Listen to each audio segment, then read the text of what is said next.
So good evening and welcome everyone to joining me today for this latest installment in the PlayUK Russia program, an innovative program to create connections between the UK and Russian games industry professionals. The program is delivered by the Cultural and Education section of the British Embassy in Moscow, the Universal University and Scream School in Moscow, and Ukie, the Trade Association for Games.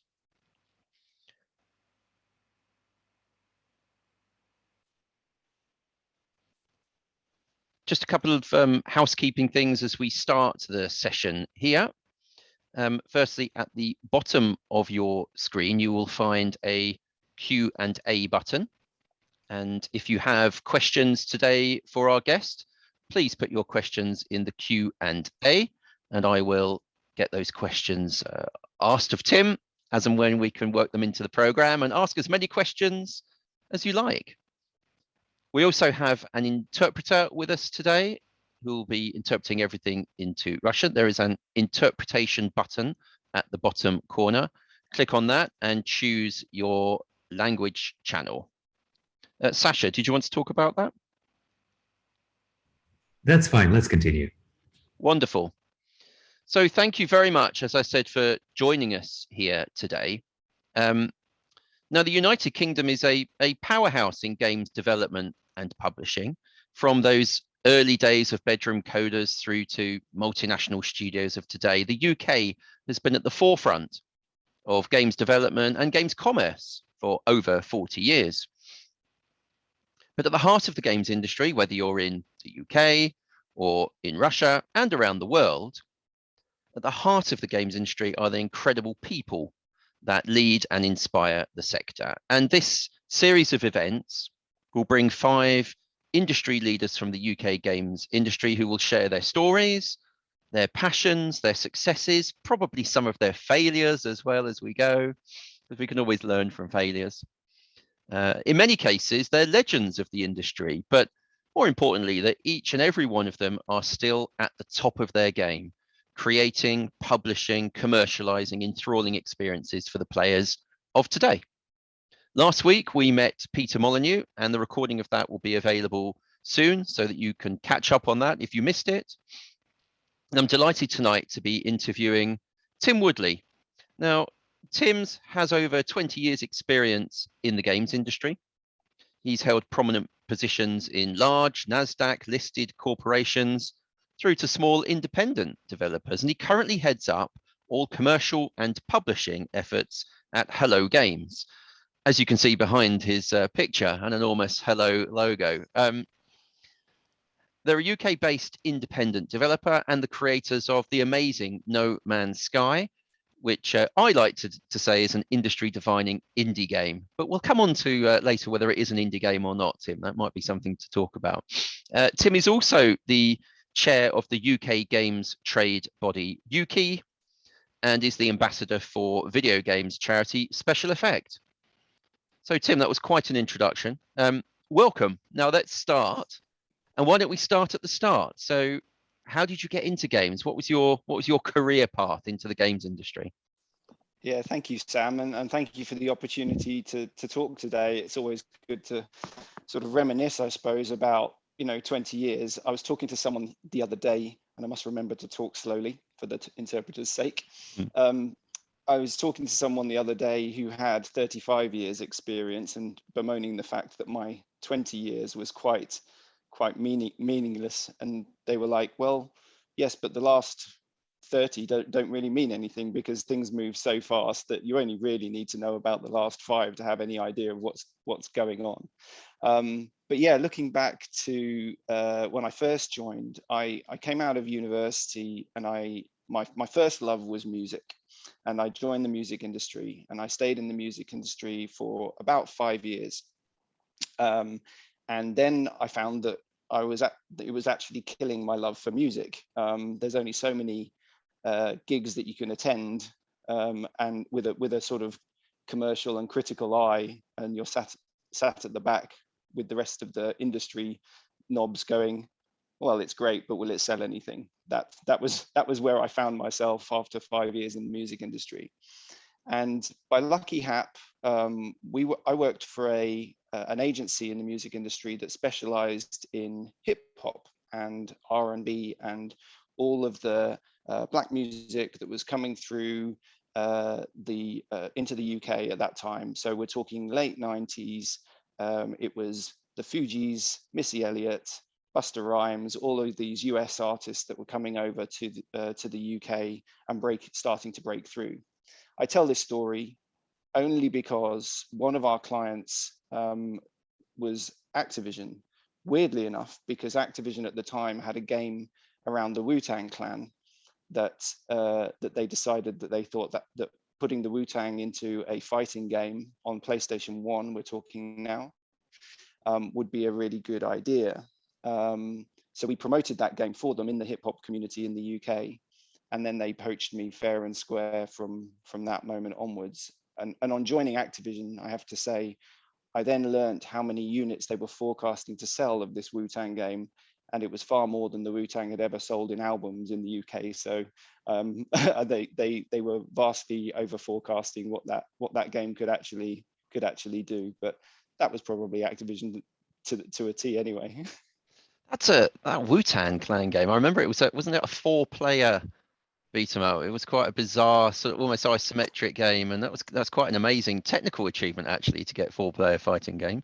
Yeah, it was I mean, it was based on a well-known gore-fest engine, and you know, it was playing very much to the kind of, you know, gruesome graphics, you know, very Tekken-esque. It was proper beat 'em up, but they went you know, hell for leather on and really lent into that. But it was Activision of, you know, that you wouldn't recognize today. So we're talking now early 2000s. I joined the company, and the first game that I worked on, or the first games that I worked on, was number one was Tony Hawk's Pro Skater 1, or Tony Hawk Skateboarding, as it was called in the UK, because there was a fear that people wouldn't understand what pro skating was, and they would think that it was like an ice skating game or something in Europe. So skateboarding was the official name, and it was only by Pro Skater 2 that actually people thought that, well, that's clearly nonsense. So let's just call it what we call it everywhere else in the world.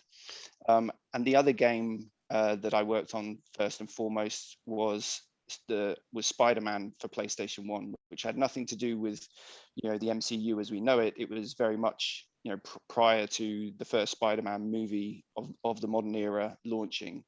But I got to look after that one because it was being made by the same developer as Tony Hawk, Neversoft. And so, yeah, those were the two sort of inaugural products that I worked on.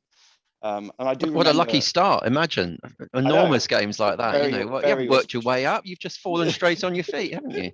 It's very true. It's very true. It was a very auspicious beginning. But I remember in one of the first stand-ups that we had at Activision in Europe, the MD said something to the ilk of, you know, oh, we're forecasting to generate something in the region of just below $1 billion this year. And I remember boldly putting my hand up in that environment and wanting to ask a question. Say, oh, when do you think, or do you think we'll ever get to that $1 billion a year mark? And of course, that now seems incredibly trite. And now they don't get out of bed for less than $1 billion franchise. So yeah, I stayed with Activision for about 6 years, and yeah, it was a really great training ground for. Well, I was going to ask, what was the games industry like in those days? I mean, we're a lot of our audience today majority of them will be fairly new to the games industry, just finding their way, maybe still studying and thinking about getting into this. You can still learn a lot from the ways of the past, can't you? What was the games industry like when you first got into it? It was very rock and roll. I mean, Activision had been around for about 20 years as a name, at least. And while I was there, I think we celebrated the 25th anniversary of Activision, the brand almost. But the Activision that I was there from 2000 to 2006 was, it started off as a very sort of kind of, we were just having a lot of fun, rolling our sleeves up, doing a lot of events and kind of marketing. My role was mainly in the marketing department, and everything was done very in a touchy-feely kind of way. And it was only later in my tenure there that everything became quite a bit more serious, as NASDAQ companies quite often do, and as development costs get bigger and bigger, then the marketing has to be, rationalized and researched, and the marketing budgets were increasing as much as the development costs were, because the idea is that you're protecting that development cost as it gets more nosebleedy, as I call it. And yeah, when you're spending that kind of money, you want to make sure you're spending it in the right areas and not being kind of frivolous with it. So we would have there was a phrase that we used: focus on the things that matter. And the things that matter in a marketing capacity at Activision in those days, and I'm sure it's changed now and probably flipped back around to, actually innovating and having some fun with it. The things that matter were: get your front of box right, get your TV ad right, get your trade marketing right.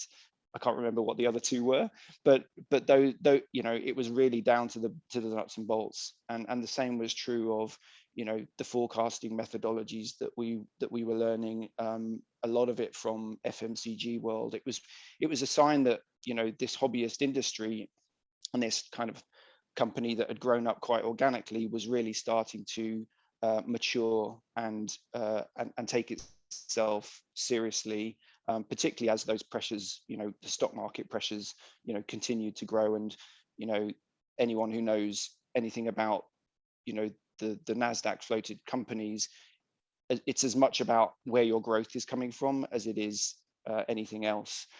Year on year growth, quarter on quarter growth even, and that pressure of delivering an earnings call is really, really paramount. So the mantra there again seems quite trite now, but the mantra was add another 1 million unit seller every year. That was the way we were going to grow. And we were also number 2 at that time. Like we were a strong number 2 and quite a fast number 2 as well. I think Tony Hawk, Spider-Man and others, really got us to the number 2 slot, almost as I was arriving. And then we were just trying to chase EA for 5 years. And everything we were doing was, how do we overtake EA? Because they were firmly ensconced in that number 1 position for a long time. So we would add Call of Duty because they had Medal of Honor and we needed something in the shooter space. We would go out and buy a racing studio because they had Need for Speed and we had nothing to combat that in market share. So it was those sorts of kind of market share battles that seem weirdly redundant in this day and age. But that was the way that we were going to overtake them. And then shortly after I left, they, Vivendi merged and Activision Blizzard became, for a while became the biggest, well, certainly the biggest corporation that we knew in the video games world. I'm going to ask you a little bit about forecasting later on. I think we'll get to that. It's such an art. It's such a difficult thing to do. And here we are talking about, multi-million-dollar budgets and big teams. I think, maybe some of our audience are thinking more at the other end of the spectrum, but still equally difficult and equally challenging to get those numbers correct. Now, so when you joined the industry, you left from music, you joined games, but did you have a vision in mind? Was there a particular sort of career path for Tim Woodley? Was there something laid out in your mind? No, there wasn't. And I'm probably a bit embarrassed to say that gaming was never my first love. Unlike Peter Molyneux, and I feel almost embarrassed to sort of follow him on the slate here, because he is such a legend and has been around and has been developing games, from when he was a small nipper. I wouldn't know how to develop a game, and I'm sorry to disappoint your audience, even though I've been in the industry for 20 years. What goes into making a game is something I know only very cursorily, having been involved in development. But my role has always been on the commercial side and on the publishing side. but I've grown to really love this industry, and love what gaming is and what gaming can do. So I can't hand on heart say that, I got into games because I've always loved games. In fact, possibly the opposite. I left music because it was killing my love for music, and I was looking for something that interested me and that I found intriguing. And I suppose I've always been into technology and where technology is taking us, and that was good enough for me. But I call it falling up the ladder. I've never really had huge amounts of ambition.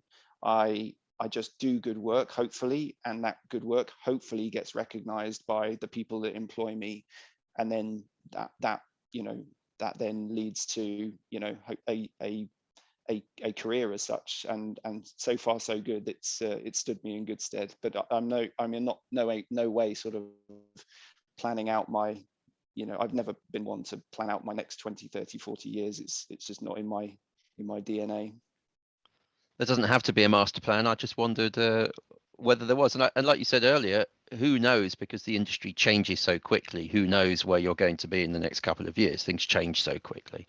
Just going to hark back to some of that Activision times. These are exciting times in the industry. Big, enormous intellectual property. Some big names that you've mentioned, and that absolute drive from the business to gain market share.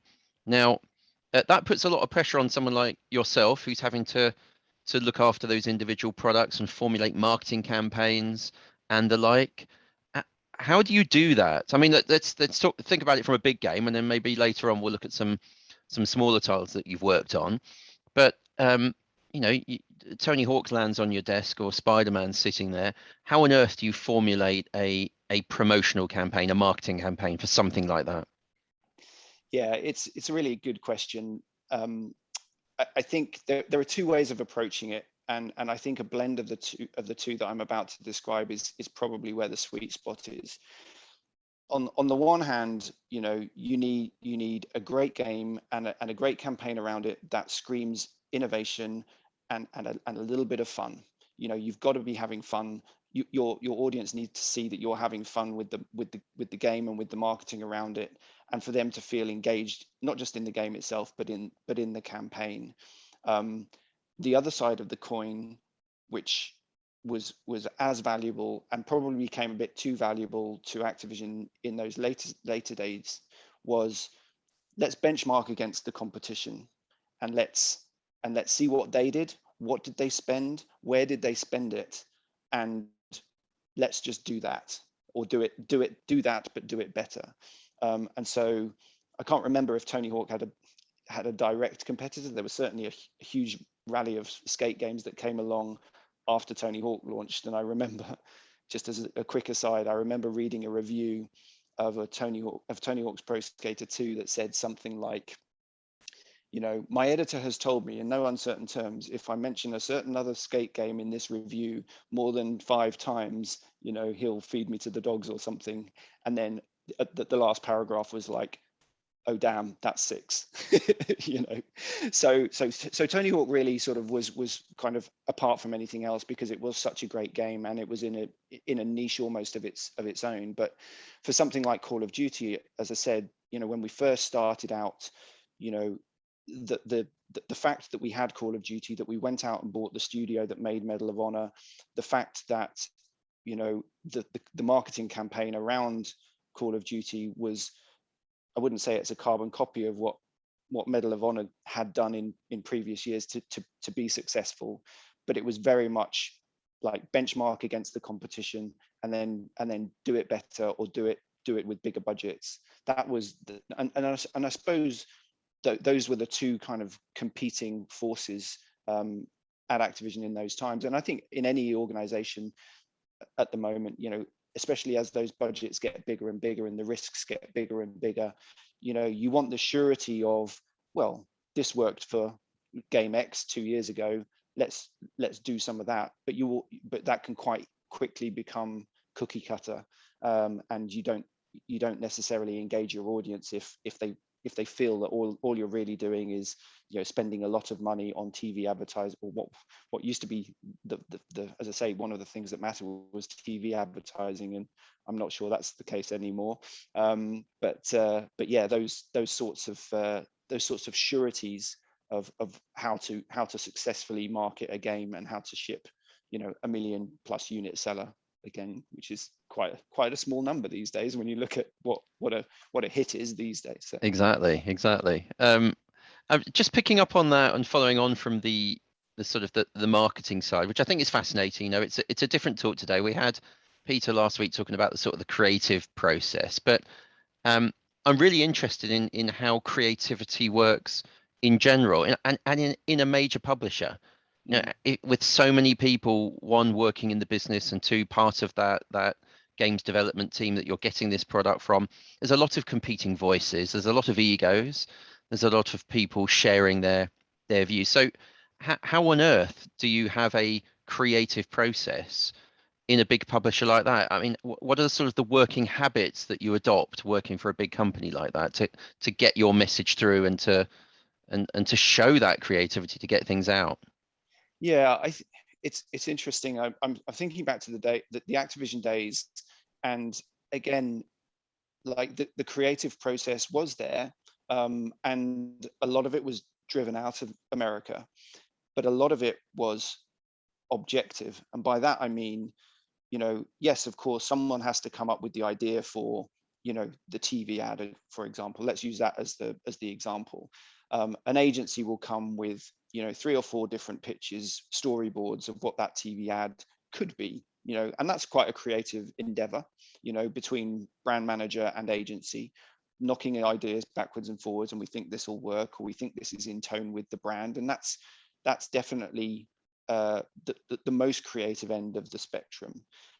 But then as soon as you kind of got that sort of suite of options available to you, certainly in the Activision era in the early noughties, those 4 or 5 concepts would go into consumer testing, and the consumer would tell us which of these do you prefer, and then that storyboard would turn into a comp, and then it would be tested again, and it would be tested again, and then the final spot would be tested.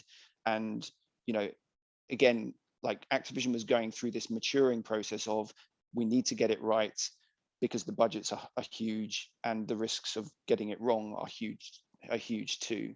So yeah, maybe one of the reasons why I left Activision and looking at where my career has gone since was it got too strict. It got too strict for me in that regard. It got too kind of you know, objective, and I'm a bit more of a, you know, let's come up with these ideas, let's run a little bit more with our guts than anything else. And that's certainly true at the more indie end of the spectrum, where you don't have the kind of budgets to research things to the nth degree. You do have to take a little bit more on trust and on gut.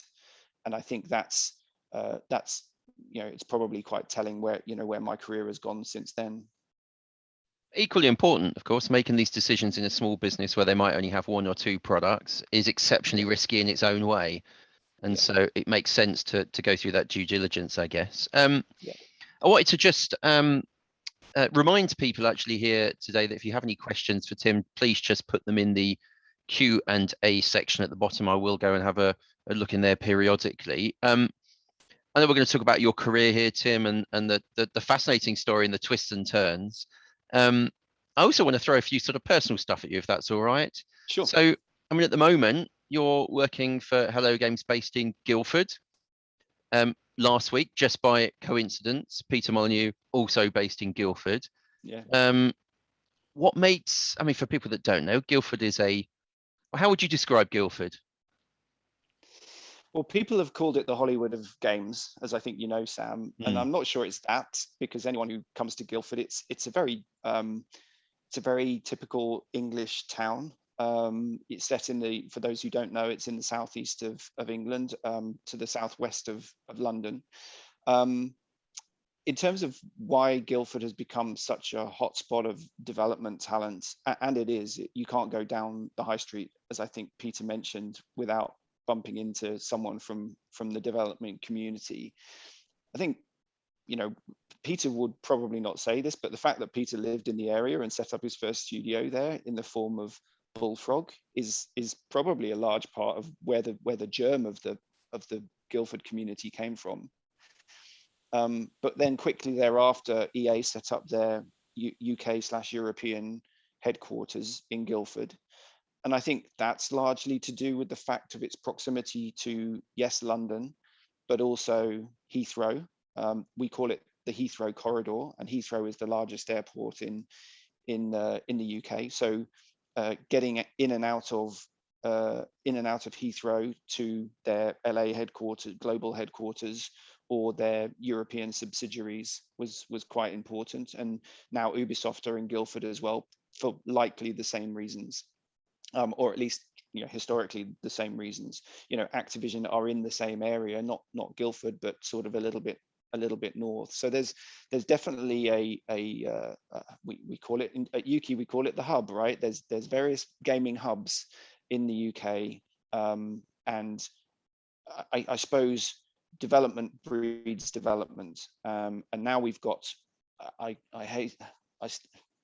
hesitate to sum them all up, but it's at least 20 development studios of some size or other in the Guildford area, because when you're looking to set up a developer, you want ready access to talent, and you could do worse than opening it across the road from Hello Games or EA or Supermassive or any of the other studios that are in the Guildford area. And the same is true of all the other hubs in the UK.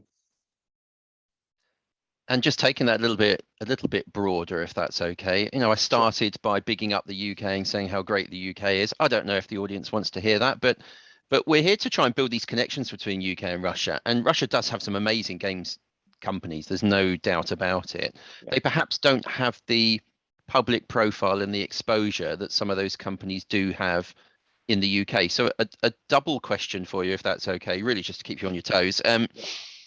Why is the UK such a good place to make games, and how can a games industry that's emerging and growing and has enormous potential, like the Russian games industry, sort of replicate that but do it in its own way? Yeah, it's another good question. I think one of the reasons why the UK is such a powerhouse today is because we got a head start. We've been doing it for a long time. I think if you really trace the origins back, you could probably trace them back to the 1970s, but at least by the 1980s, there were plentiful bedroom coders, and some of the veterans that you're interviewing and that are still in the industry today, grew up in the their formative years were the 1980s, the ZX Spectrum, the ZX81 from our homegrown Clive Sinclair, God rest his soul, he died a couple of months ago. That was a real catalyst for a school of developers who could make their start in what would become the fledgling video games industry in the UK. I think in terms of, I think that one of the other reasons why we're so successful is because we're such a tight-knit community. We're obviously quite small geographically, certainly relative to Russia. And so there's a huge amount of opportunity for people to kind of cross-pollinate, collaborate, support each other. There's that very real sense of camaraderie and supporting each other in early endeavors.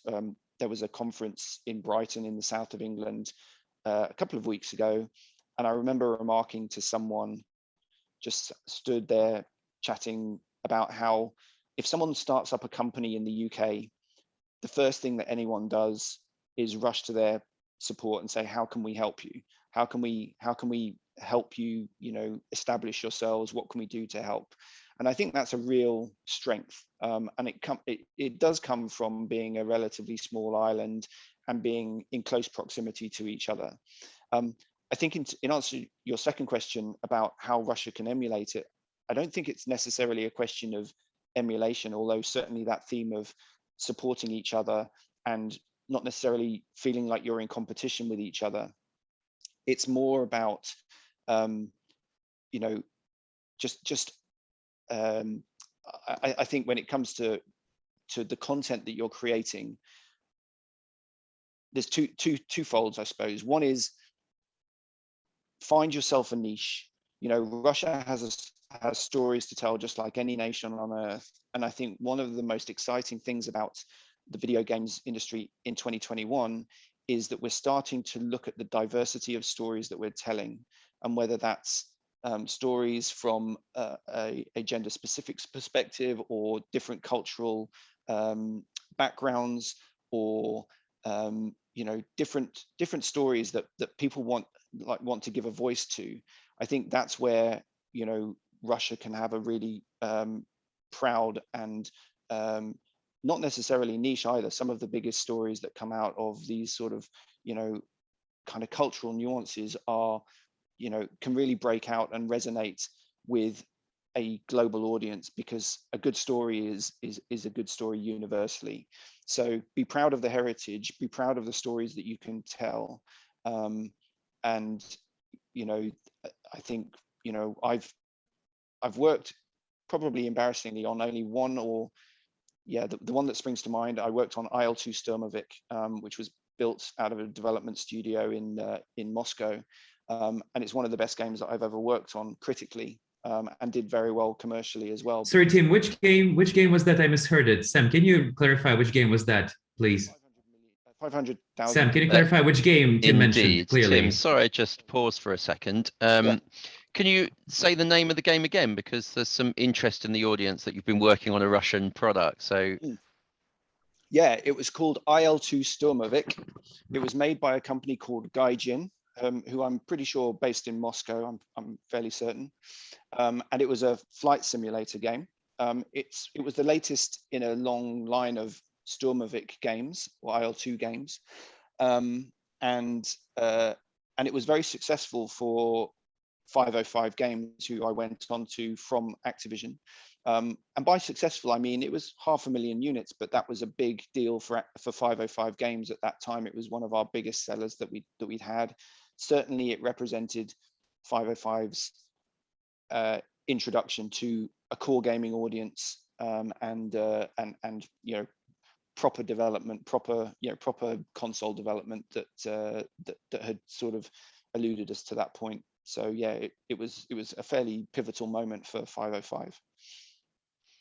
we're going to come on to 505. I just want to ask a question to you about the music industry. Actually, going right back to the start, there's been a question in the Q&A asking about sort of your understanding of that sort of connection between music and games. Now, it might be a question you can't answer, but we're going to go for it anyway. So, Sure. If there's an individual out there that wants to get onto a project as a composer, how do they approach? I mean, I guess it's a question for all sort of service providers and interested people. How do you approach a games company, large or small, and get in front of them with your particular skills, whatever they are, in this case, composing? Yeah, it's a good question. I'm not sure I will have a good answer for it, because I've only actually been working in a developer for about 2.5 years. We have at Hello Games, we have an audio director who, because we're a small team, he makes all the audio himself, and we very rarely feel the need or have the capacity to go out and hire externally, but certainly developers do all the time.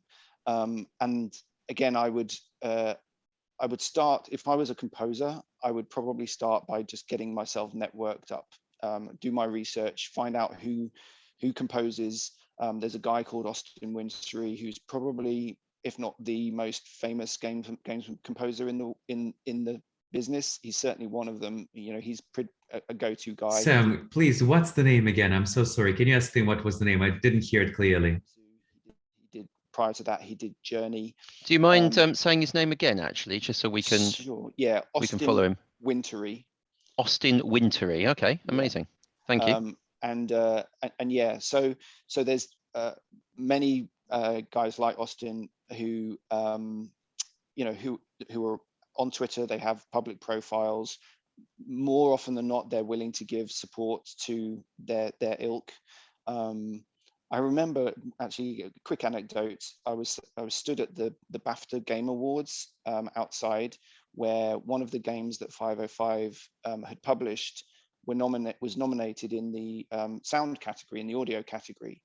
And the audio for this particular game, the game was Virginia by Variable State. Really cool little indie game, quite an unassuming title, but very sort of David Lynch-esque. But the remarkable thing about this particular award was that the soundtrack had been made by a first-time video game composer straight out of college. He'd answered an ad that Variable State had, and Variable State were like a 2 or 3 man person team at the time. He'd answered an ad that they put in whatever publication it was. I couldn't tell you. And I was stood outside the BAFTA Game Awards that year. And the BAFTA Game Awards for the Russian audience is quite a big deal in the UK games calendar. He was stood outside with me. We were waiting for the other guys to turn up, and his girlfriend went past and was like, "Oh yeah, good luck." You know, his mother and dad had been invited, so that they were sort of wishing him luck and stuff like this. And it was just really, really amazing to have that moment where he was a BAFTA nominated game composer, you know, straight out of college. And he only went and won the thing that night. And 505 gave him that moment, or, you know, Variable State really gave him that moment. But it was nice to be part of that moment, that he could be there to accept the BAFTA with his mother and father and his girlfriend in attendance. Like that's one of the most special moments I've had in games, actually, you know, when I look back on it. Does make you wonder, doesn't it, and show how, you know, individuals' first job, first career can reach such heights. Yeah, you know, it's amazing how you can make your way into the industry with a bit of luck. Let's be honest, you know, things had to fall into place to make that work. But amazing, absolutely amazing. I love it. Now you mentioned 505 a second ago, so that's your next stop in your career progression. Now, not quite as well known as Activision as a business, but still a European-wide publisher distributor. How were things different? You know, what was different about working for a company like 505, Italian owned, I believe? Yeah, that's right. How is that different from working for the likes of Activision? So I remember coming up with the phrase not long after I joined 505, leave what you don't need at the door. And what I meant by that was, I think by the time I left Activision, we had got to a point where we were really spinning our wheels on forecasting and methodologies. There was like, you know, you couldn't analyze the data enough. You know, it was go and do it again, and you were spending more time in spreadsheets than you were actually, you know, marketing the games. And when I joined 505, there was a lot of stuff that I'd learned that was really, really valuable, really crucial stuff. But the crucial the difference was, actually you didn't have to do it ad infinitum or to the nth degree. You could do just enough forecasting, just enough to give you a sense of how successful could this be, or how should we market this particular game. You had the basics and the building blocks, but you didn't need to spend all your time, you know, as I said, spinning your wheels. And that I suppose, going back to what I was saying before, was the balance between having a discipline and a methodology, but adding or affording yourself the time to be creative, be innovative, be excited about the stuff that you're working on. And you know, we didn't have, it was semi-public, but it was basically a family company. So we were quite autonomous in what we were doing. We didn't have investors breathing down our necks every quarter saying, where's the quarter-on-quarter growth coming from? It was the mantra at 505 was more about slow, sustainable growth, which was actually really reassuring. You know, we didn't necessarily celebrate with, you know, the really good times, but we didn't, you know, bemoan the bad times, you know, the failures. That, you know, the path of the 10 years that I was there were some highlights that I'm sure we'll touch on, and there were some failures as well. And I think the key is not not to grow too much when times are when times are good, because you never really know when you're going to catch the next cold, or you'll never know when the next hit is going to come. So the owners, the two brothers at the top of the group, you know, we would bemoan the fact that they wouldn't afford us a little bit of celebration time when we had a hit, but at the same time, if we had a massive failure and we were writing off, you know, a couple of $1 million or euros of investment because something hadn't quite hit the mark, they were like, okay, well, we'll learn from that, we won't necessarily do that again, or we'll see what we can. They took each of those failures as a learning, not necessarily as a chance to, you know, beat us over the head. So it was a very measured approach, and as I said, it was all done within the confines of the publishing organization, as opposed to, you know, some spurious investor, you know, that was looking for, you know, the next 20% growth or whatever. So let's look at some of the extra work that landed on your desk then there. Sure. You know, we're talking about strategy, we're talking about forecasting, we're talking about planning. These are the absolute fundamentals of running a games business, you know, trying to be as accurate as possible with your plans, trying to identify market opportunities. That must have been, it's a bit of a closed question, so I'll follow up with an open one, but that must have been incredible to be in an environment like that, where suddenly what you say is making a difference to the company's direction to a far greater way than it would have been in a larger company. Yeah. How did you find that whole experience, and perhaps the pressure that came with it? How did you find that? I didn't really feel the pressure. I was excited by, you know, the fact that we were constantly reinventing ourselves. And when I look back, you know, you don't really feel it happening at the time, but when I look back, we probably reinvented ourselves as an organization several times over in my 10 or 11 years that I was there. You know, we started as a bricks and mortar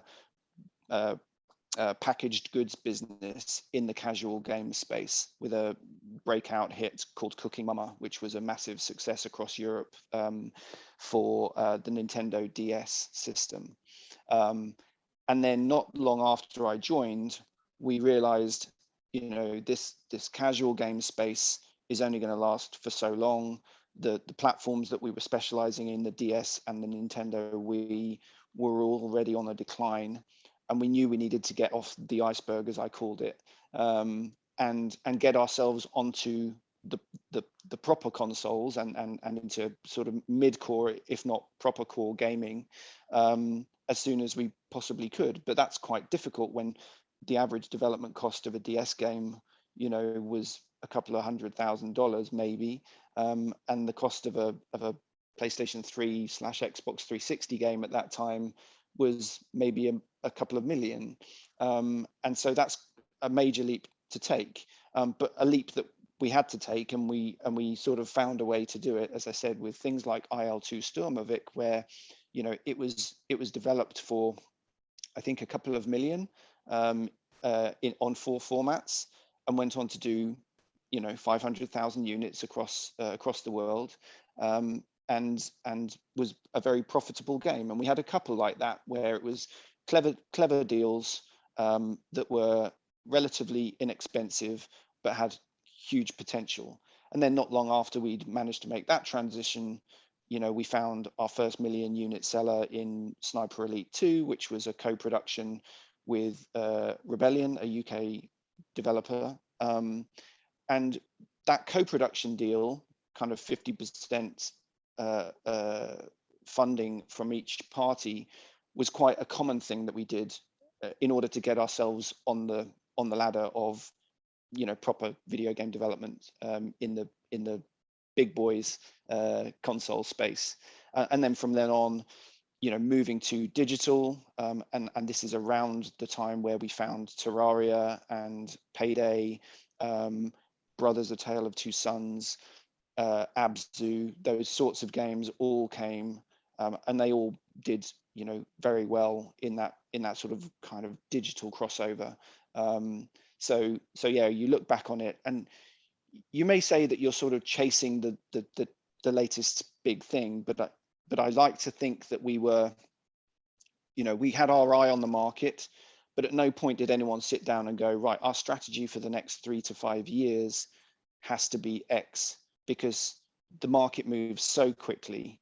And yes, if you're a NASDAQ company, the investors want to know this is where we're going to be in 3 to 5 to 10 years time.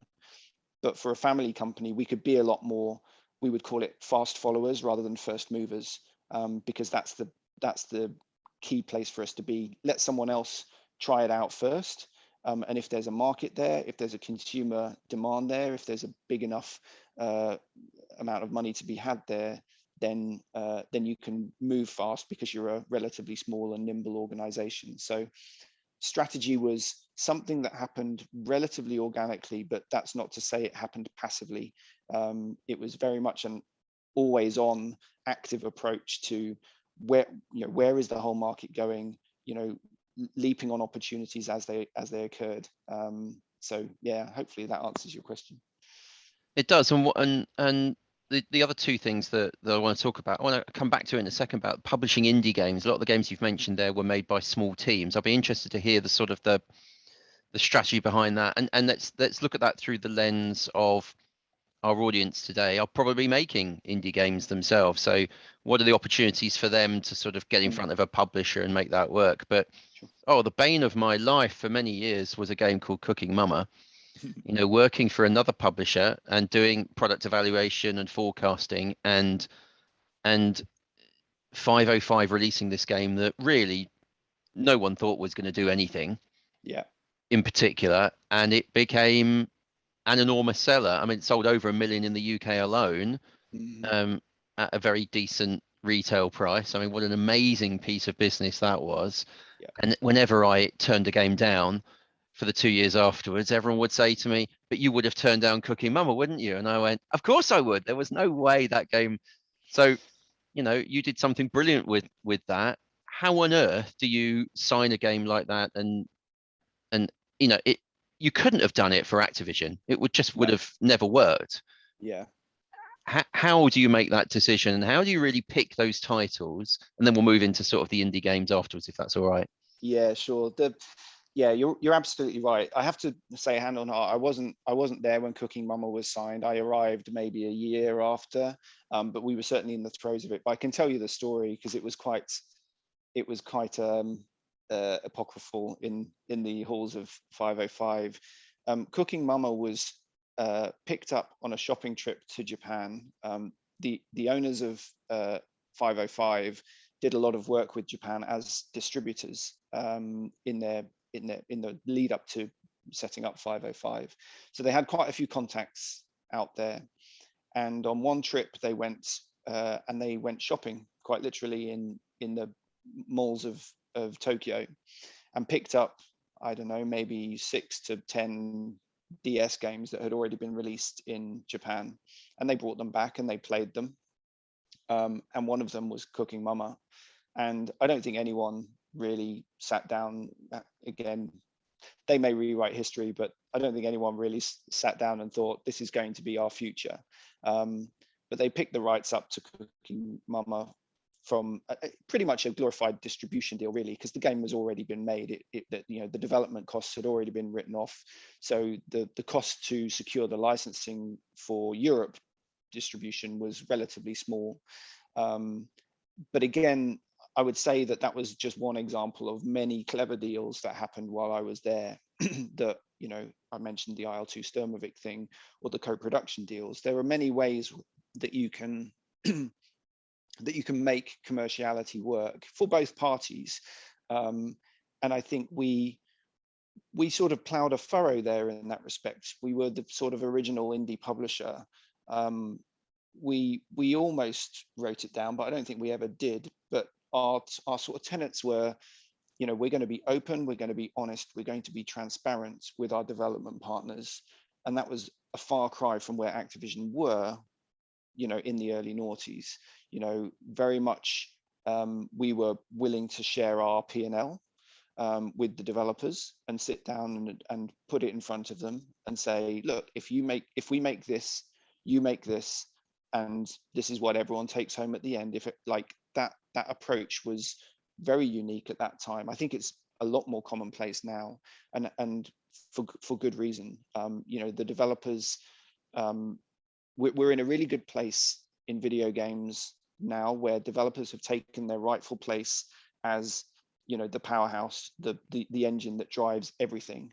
And for a long time, they were in the shadow of the publisher, or the music label, as we, you know, as we call it, you know. And for a while there, people didn't even know that, you know, Tony Hawk's Pro Skater was made by Neversoft, or Call of Duty was made by Infinity Ward. You know, it was an Activision game, and that was wrong.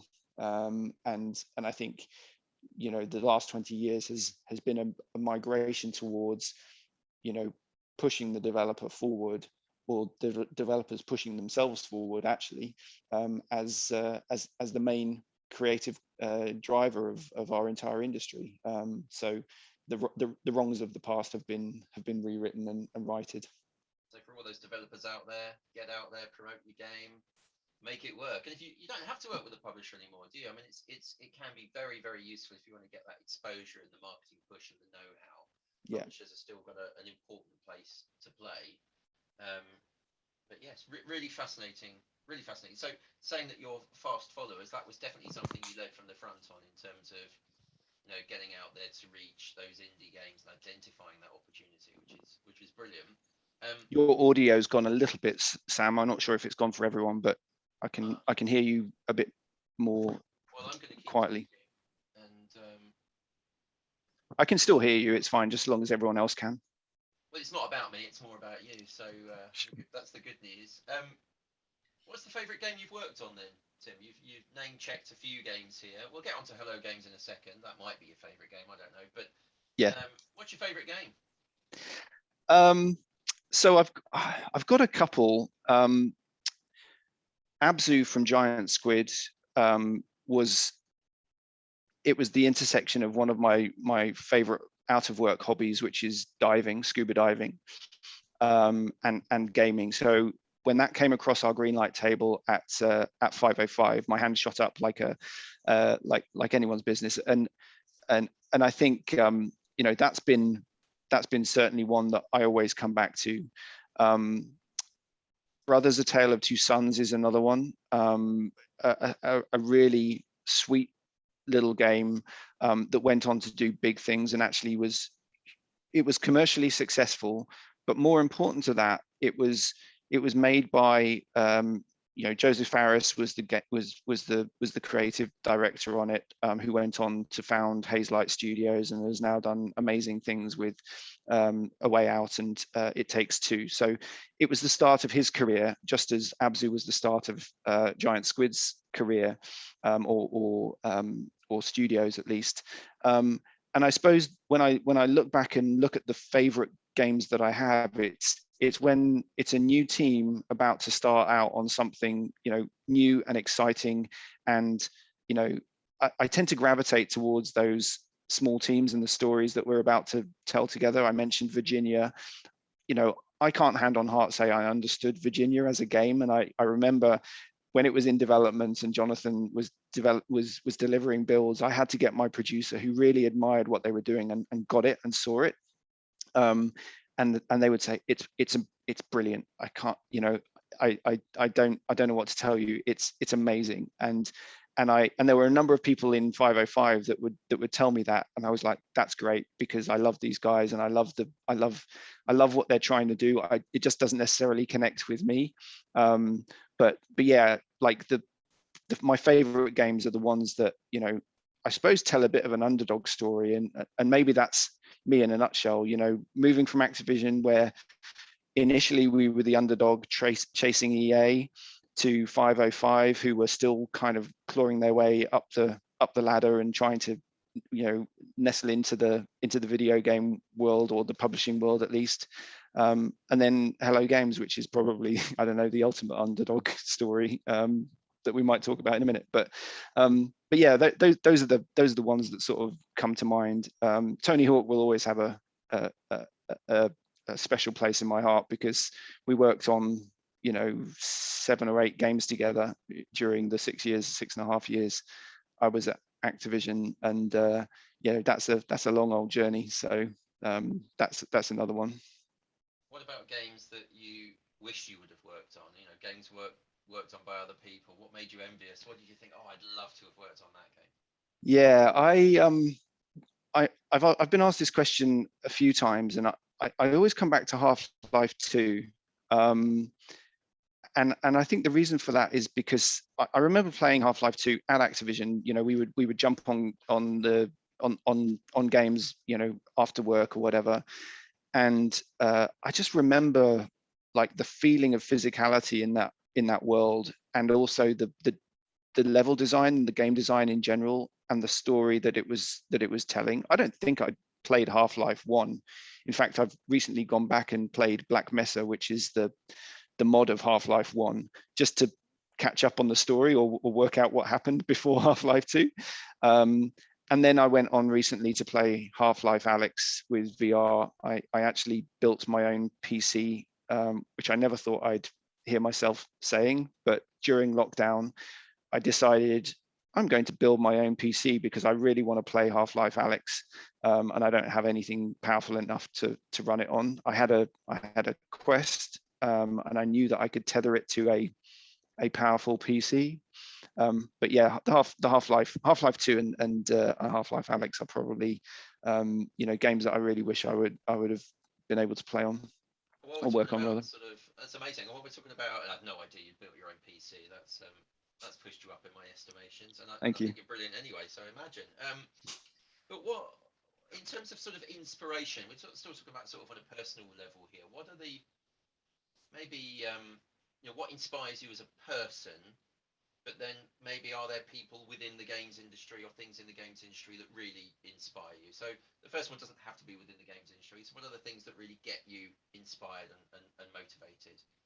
Yeah, I think I go to people like Jacques Cousteau, David Attenborough, like people who have an ecological instinct. You know, one of the things that I love doing, as I've said, is scuba diving, and free diving now more recently. I love the underwater world, and I see what's happening to it, and I see the likes of Jacques Cousteau and now Philippe Cousteau, his son and the rest of his family continuing his legacy, just to try and fix it and to try and make it better. And David Attenborough, in his own inimitable style. If the Russian audience don't know who he is, he's the narrator behind all of the BBC's Blue Planet content and many other documentaries over his 50-60 year career in broadcasting. And I just love to be able to sit down. Obviously Jacques Cousteau has now passed away, but I'd love to be able to sit down with those sorts of people and figure out a way, how can we fix this? How can we, with the COP26 thing still ringing in our ears, like how can video games and the problem solvers we have, how can we get to grips with this? Because there's got to be, we solve far more complicated problems than this. And if we treated, the environment like we treat a video games challenge, we could go into pre-production on saving the world, tomorrow, and working out all the technical challenges if we got our heads together. In terms of back in the industry, I mean, it seems glib to talk about one or two people, but I would go back to that sense of underdog. I like it. I like it when there's a small team trying to do big things. And again, when we talk about my current position, that's essentially what Hello Games is: a small team doing ridiculously ambitious things. And I think, again, looking back, Activision were a shadow of their current self, back in the early noughties. Still a relatively a bit of a cut and thrust organization, still trying to catch the big dog at the top, and 505 were the same. So instead of saying, you know, I admire person X or person Y, I think I would just say, like, anyone who's trying to do ambitious stuff, I've got the most amount of respect for. And there's a question from the audience actually, which I don't know the origins of this story, but it's a question around sort of age of games designers. So the sort of the youngest and the oldest game designers that you've met who are successful. I don't think age has really got anything to do with it, has it? But I mean, just in terms of, I guess, studios you've come across, have you ever been struck by how young or how old some of the people are in the games industry? Has that not really happened yet?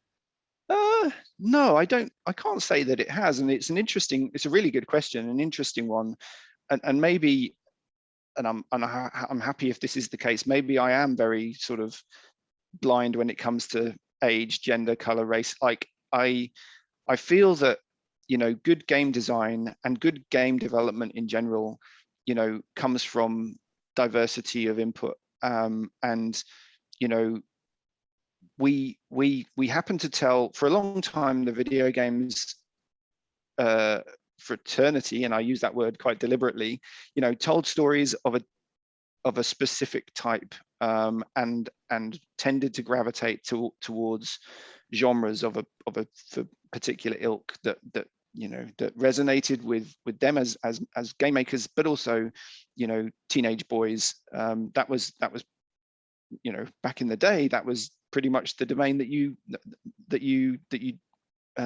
catered for. But now that's entirely wrong and entirely different, and rightly so. I don't think that's necessarily because we've diversified as an industry.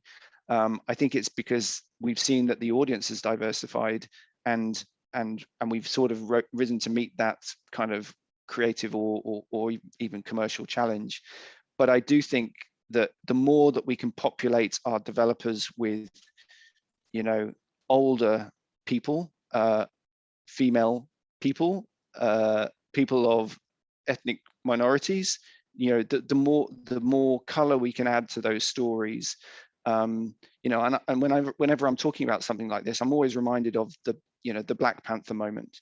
You know, suddenly Hollywood realized that an ensemble piece with a cast makeup such that it has, could be successful, not just for a particular audience, but for a global audience. And I don't think we've had that moment yet, and I long for it to happen. You don't think we've had that moment in games yet? Yeah, sorry, yeah. Ah, interesting. Okay. I mean, the industry is you know, painfully slow, but finally waking up that diversity is the way forward. It's taken a long time for it to realise. But in fact, if you look at the people that work in the games industry, as things like the games industry census that Ukie does of the workers in the games industry, you know, we've got all sorts working in that sector, and it's brilliant to see all that sort of creativity coming through. But there's always more that can be done. So thanks for that question. It was interesting one. So thank you for taking it as well, Tim. Now, you know, the final stage. It's not the final stage of your career, because that sounds like it's about to come to an end. But the story so far leads us to Hello Games, and you know, they're a I would call them a fairly secretive, a fairly quiet indie studio. Mm-hmm. What's it like to work at Hello Games? It's a bit like Willy Wonka's chocolate factory. It's, you know, no one really knows what we're working on. Every now and again, we'll throw something out the door and close the doors quickly behind it. And we talk through our patch notes. We talk through the content we create for No Man's Sky. We tend to err more towards that than to any sort of, you know, official communications or releases, or we don't do a lot of talking, but we do a lot of listening. we listen to pretty much everything that is said about certainly No Man's Sky. We don't necessarily pander to it. We hear everything that people are saying, and No Man's Sky is now such a big game. There are a million different opinions of what we should be working on next, what features we should be bringing. And I'm certainly not about to tell you anything about what we're working on at the moment, because that would burst the bubble of intrigue and curiosity that I think, you know, we've built up over years. But is that a cultivated stance then? Is that a deliberate ploy to not be so public about what you do? I think in a way, but that's generally how we see, you know, people aren't necessarily that bothered about what you say. They're bothered about what you do. And Sean, our creative director and CEO, has kind of said that in public. You know, when he does step on stage, on the rare occasions that he sort of appears in public, you know, like I think he got this advice from Valve, like just after the No Man's Sky launch. You know, it's like, people aren't bothered about what you say. You can talk about, you know, the game and the launch, whatever, as long as you like. But what they really care about is, are you working on it? Are you going to fix it? Are you going to, you know, what are you doing to make the game better? And that's really the mantra we live by, you know, day in, day out. But what has happened, you know, because of that sort of closed door, sort of, you know, fortress mentality, we've created a really strong bond in the studio across a relatively small team. You know, the team on No Man's Sky is still to this day like 20-25 people for a game that is an infinite universe, which is ridiculous, really. And it's largely down to the technology that we've created, that we're able to do things like that. But it has galvanized us, and everyone in the studio kind of, you know, accepts that that's the culture. I mean, it does mean that we're a little invisible at times, but that's fine. Like, we don't really crave the limelight, and we sort of relish the anonymity, really. So if we can't ask you questions, I can't ask you questions, and neither can the audience, about what you're working on. Let's talk about that sort of creative process, because you've described a team that's listening all the time and taking all those ideas on board, not necessarily responding to them all, which is fair enough. Otherwise, you wouldn't have a game, of course, because you'd be doing a million different things. Yeah. But how does that creative process work then in a studio? I mean, how many people are working there now? So we've got about 30 dev across 3 different projects. Okay. The No Man's Sky team is about 20, something like that. It's difficult. They move around a little bit. But in terms of the creative process, what struck me when I joined was that it was very bottom up. You know, people work on what they want to work on, which I think is reflected in the game itself. You know, people, like, maybe in contrast, or certainly in comparison to publishing, it's a very flat structure.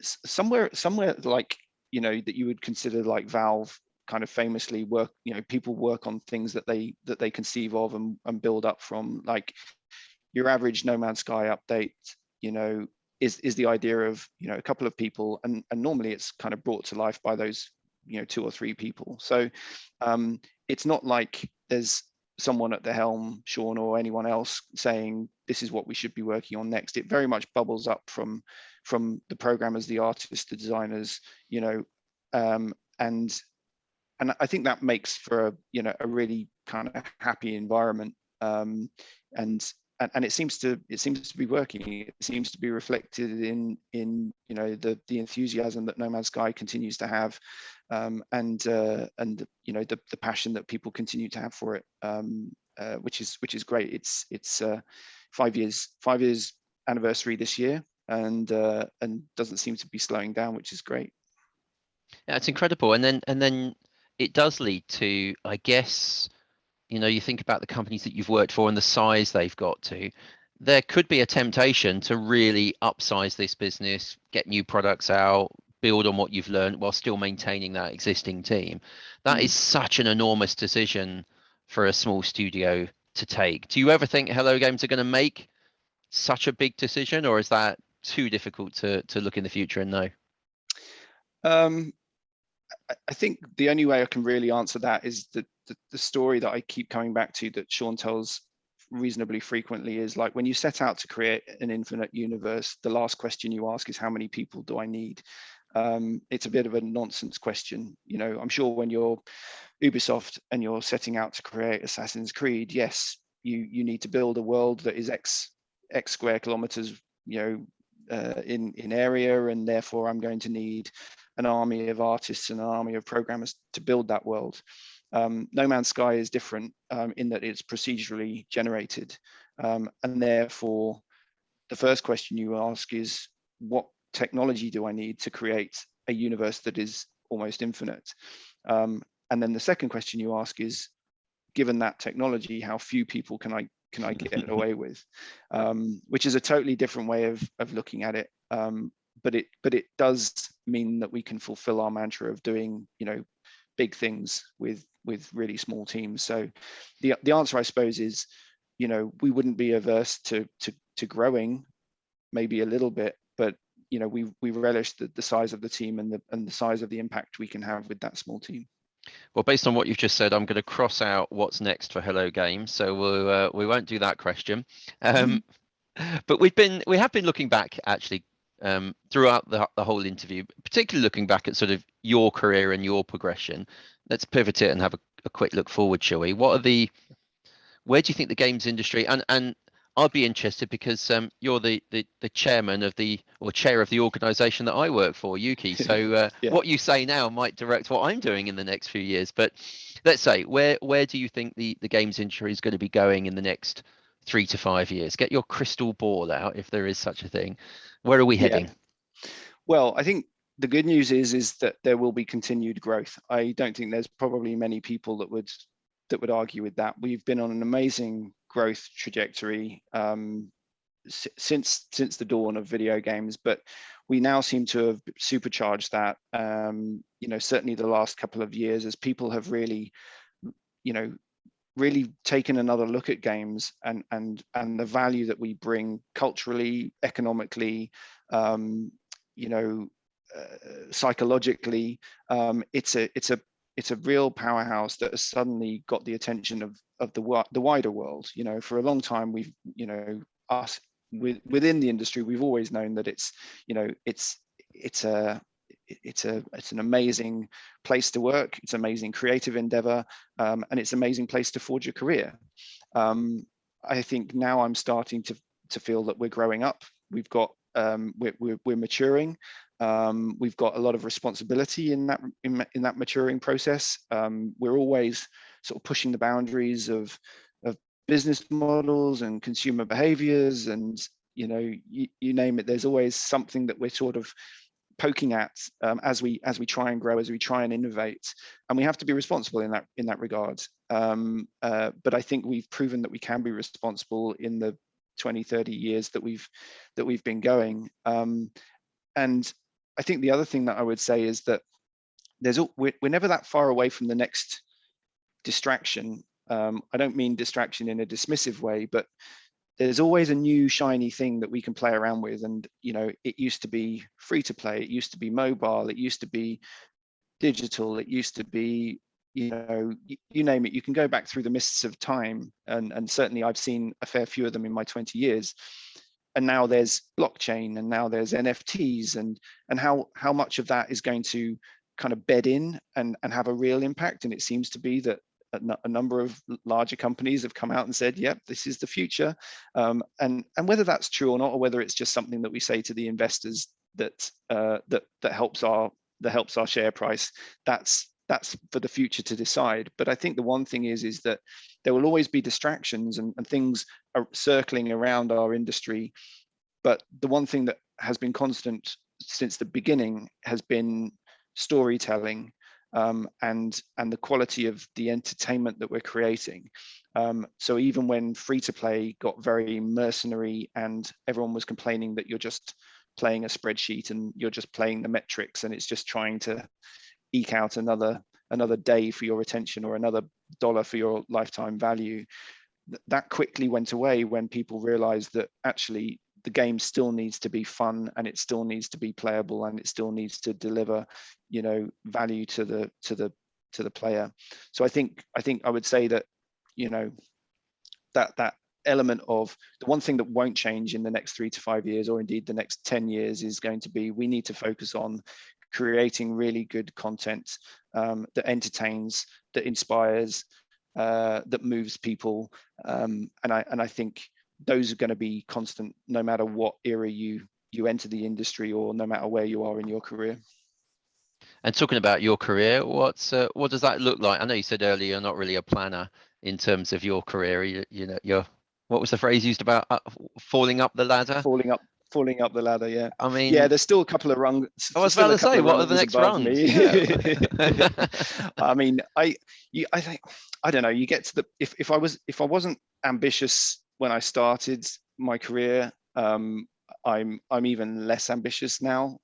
You get to a point, you know, I'm a late 40s guy now, and I'm really, what I really crave now is just working with people that I like, and doing good work, and work that kind of means something. And for young aspiring developers or people looking to get into the games industry, that might seem incredibly old man speak, but certainly, like, there's good to be made. Like, games, yes, they are great entertainment, and they can provide hours and hours of distraction, but they can be so much more than that. So anyone coming into the industry now, that it doesn't need to be an old man saying, I want to give something back. There is plenty that games can do in the here and now to tell good stories, to move people to ecological motivation or whatever. So I think that's probably why I would say, I'm really happy just to keep falling up. And just as I was going to bring this to the end, there's been a plethora of questions coming in, which is just typical. So I thought we'd ended on a nice high then, but I'm gonna come back. I'm gonna have to find another climax. I know, another ladder rung there, waiting to be strode up. Really, a question that's come through about what's the most important thing about a game? Is it the story or the gameplay? And it's interesting, you've talked about storytelling and what have you. Is that the essence of every game, the sort of the story behind it, or is the gameplay, the way you play it, the experience, which is more important for you? That's a really good question, whoever asked that. And you're right, I have talked I'll say about it's Tim. I'm prepared to say it's Tim. Yeah. Okay, good. Yeah, well done, Tim. I think I tend to gravitate towards storytelling and games that have a story to tell. I play every game on easy because I don't have time, and I'm not ashamed to say so, because I want to hear where the story goes, and I want to get to the end of it, and I don't have time to get stuck on a boss battle that I just can't get past. But I know that there are one of the best things about games is that there are so many different games for so many different types of gamer, and different people get their kicks out of so many different things. The people who play real-time strategy games are of a particular ilk. People who play third-person shooters versus first-person shooters have a slightly different kind of wiring in their brain. They first-person shooters want to feel completely immersed, whereas third-person shooters maybe a particular affinity with a particular type of character. RPGs, the list of genres really reflects the list of types of player types that we have in our not just in our business but in the world. We're now starting to see what mobile gamers, certainly what they like at the moment, but mobile gaming will in 3 to 5 years time will take on a completely different hue, as it gets more and more complex, and as those devices get more and more powerful. So yeah, hopefully that answers the question. I can't quite remember what it was, but it was a really good one. No, that was an excellent way to finish. So thank you very much, Tim, for joining us today, and for not telling us too much about what Hello Games are up to, but that's fine. I understand the need for that. But it was lovely to sort of escort you through your career, and I hope that brought back some nice memories for you as you were talking about some of that content. Really appreciate it. I know our audience does as well. And talking of our audience, thank you very much for joining us here today. The recording will be made available afterwards, and also will be available on the YouTube channel of the British Council, as will previous talks. So Next week's talk will be brought through to that imminently. And next week, we continue with our third speaker, a gentleman by the name of Ian Livingston. Who? Yeah, exactly, Tim. Who is he? I mean, I think in his own description, his biography, he's one of the fathers of the industry. What an amazing background. And he's an excellent talker as well. So I think I'll probably just prepare 3 questions for him, Tim, and then just ask those, and that should do the job. I'm so happy to be the meat in the sandwich of Peter Molyneux and Ian Livingston. That's great. Really appreciate your time once again, Tim. And thank you again, audience, for joining us today, and hope to see you at the same time next week. Thank you very much.